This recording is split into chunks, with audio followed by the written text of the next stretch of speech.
Thailand is a nation in damage control. Its military at the centre of a public relations battle being waged as it tries to sell its seizing of power as a good coup. So very happy, very enjoy, very happy, perfect. I find it myself today that it's turned to be a tourist attraction, and it's like I told my clients that it looks like our National Children's Day, that the parents bring all the children to see this, and the same way that our clients like to see this, that I bring them here. They're so warm, so friendly. Happy place to be. Yes, I think they smile so much, they're so happy that even when they're having a coup, they're still happy. And that's the image Thailand's coup makers are keen to promote abroad through its English-speaking spokesman. When we talk about coup, it's not really as bad as you think it would be because of our intention. The one man who is no longer smiling is the nation's now former Prime Minister Thaksin Shinawatra. A year ago, he was the country's all-time most powerful elected leader. Now he's in exile in London, knowing he could well face jail if he was to return home. Well, if he came back, we probably invite him first to talk to us. And that's, you see, we can clear things out because we can still consider he's a Thai citizen. And, you know, the Thai citizen should talk, you know, clear things out. Yeah. Have you been in contact? Has the military, has this council been in contact with him? No, no. No phone calls? No, no.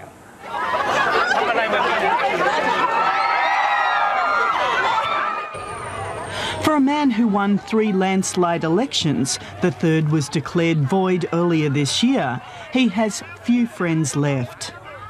Thaksin! Thaksin! For the past year, Thais have regularly taken to the streets, accusing Mr Thaksin of corruption and abuse of power. But politicians critical of his rule, although welcoming his removal from power, are feeling increasingly nervous about the military's grip on power. I'm trying to call those people who are working with the military, you know, like to take it easy, you know, on the, I mean, they're trying to control everybody. Last week, Kraisak Chunawan was the chairman of the Thai Senate's Foreign Relations Committee. I have a feeling that they should get out of this paranoia, you know, and come to their senses. That, you know, they have the majority of the people on their side already, and they should not, in fact, establish some sort of draconian, you know, like control over the Thai society to such an extent. The coup makers had said they didn't want to stay in power, but in an ominous announcement yesterday, the generals now say they will remain in government as advisors even after a civilian prime minister is appointed. And in the past week, key politicians loyal to the former Prime Minister have been detained. Martial law has been declared, media criticism curbed, and any gathering of more than 5 people banned. Our intention is really to correct things and turn the power to the people as quickly as possible. In a democracy, it's not the military's decision to correct things according to what the military thinks is wrong. Well, it is different because you see the mentality of a different country concerning military is differently. You've been in Thailand for many years, so you understand that our military here is not just to protect the country, we also do help develop the country. So far, there's been little outcry. Even the country's longest established political party, the Democrats, has been mealy-mouthed in its defence of democracy itself. Earlier this year, the Democrats boycotted the general election, accusing Thaksin Shinawatra of undermining the basic principles of a democratic state and refusing to commit to constitutional reform. The government, the Prime Minister, refused to even come to that. So we decided to boycott it, which was our constitutional right. But it seems that people are messing with democracy here. You don't like it, you boycott it. You don't like the Prime Minister, you throw him out. That's not true. That's not true. We have tried all efforts in order to bring the solution to the problem, to the crisis, to the prolonged crisis, through the political process, through the parliamentary process, through the democratic process. We have failed. We were willing to go on. We were willing to, toil on that road, but a lot of people thought it was futile. And toward the end, the military leaders took the action. We cannot condone, we cannot agree, we cannot support, but we understand. What little outcry there is has been generated by this man, academic and proud socialist Giles Ungpakon. I grew up under military dictatorships in Thailand, and they all say the same thing, that they're going to reform politics, that they're going to return power to the people as soon as possible, and they're going to draw up a constitution. In defiance of the military's ban on gatherings of more than 5 people, he led the first protest against the military coup. Our message is that we want the military to return to barracks and not intervene in politics. We want the 1997 Constitution restored, and we want free democratic rights, the right to assembly, the right to express opinions, and a free media. Hundreds gathered to watch the handful of protesters stage a series of protests on the steps of a downtown shopping centre. This first test of the coup leader's resolve passed unremarkably. Security forces were present, photos were taken, but no arrests made. คือขณะนี้เนี่ยนักข่าวเยอะเรายังไม่เห็นเรายังไม่ได้ยินว่าเขาทำอะไรบ้างไม่รู้ว่าพูดอะไรบ้างก็คงต้องให้เวลาเจ้าที่ตำรวจพิจารณานิดนึงครับแล้วก็ขอประทานโทษด้วยครับเดี๋ยวขอเวลาพิจารณานิดนึงครับ But it's not the military's ban on political gatherings that kept people away.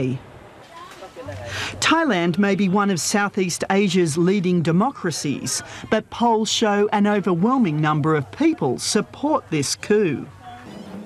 A poll taken just after the coup showed rural voters now more in favour of the military's action to break the political deadlock which has plagued the nation for almost a year than their urban counterparts.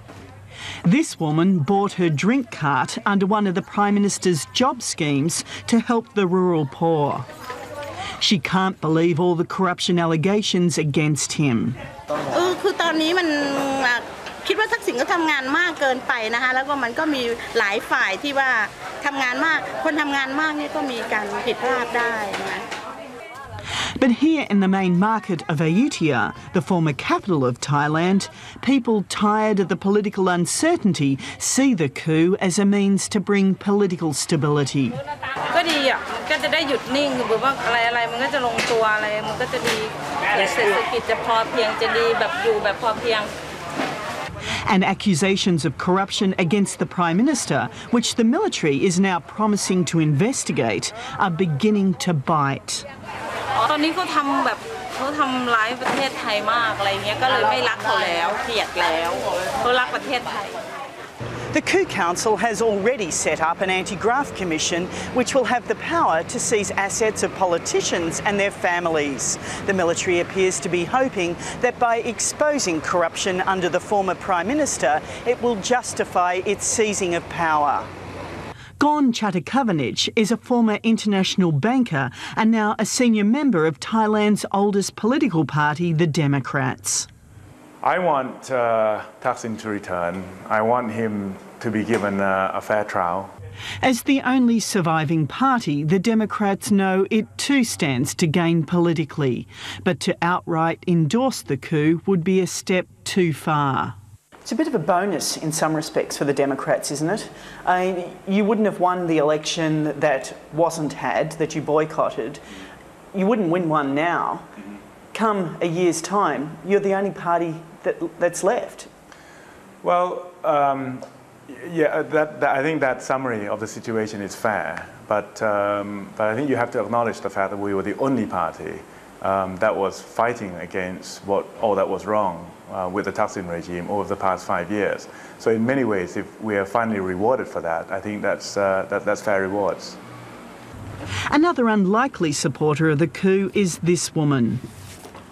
Dr. Porntip Rajasonan is a forensic scientist who has worked hard at uncovering the truth behind some of the country's worst human rights abuses, especially in the south, where a Muslim insurgency has been brutally suppressed. It's a time of good things that happened in Thailand, but we have to wait because the problem of the human rights in Thailand is in the very worst situation, not a good situation.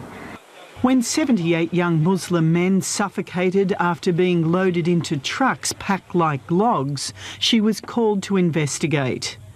She exposed a level of brutality and savagery that shocked the world and has inflamed an insurgency which has now cost almost 2,000 lives in the past few years. Dr. Porntip sees the end of Mr. Thaksin's hardline approach as by far the best chance for the South. Why do you think it's going to get better? Maybe because General Sonthi, he is the only one who understands the things in the South. Maybe not because he is the Muslim, but maybe because he has a loyalty to the king too. With Thailand somewhat of a beacon for democracy in the region, it's disturbing that an elected Prime Minister, albeit in caretaker mode, has been overthrown by the military.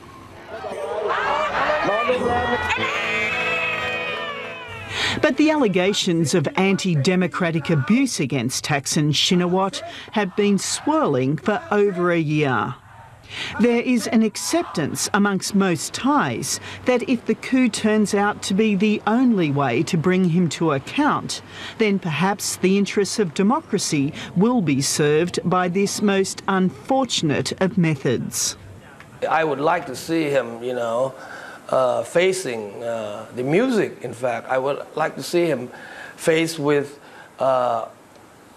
honest judges and bring all the charges of human rights violations.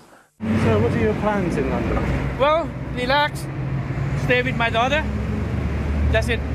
I would like to see him face charges on tax evasion and outright corruption in so many cases.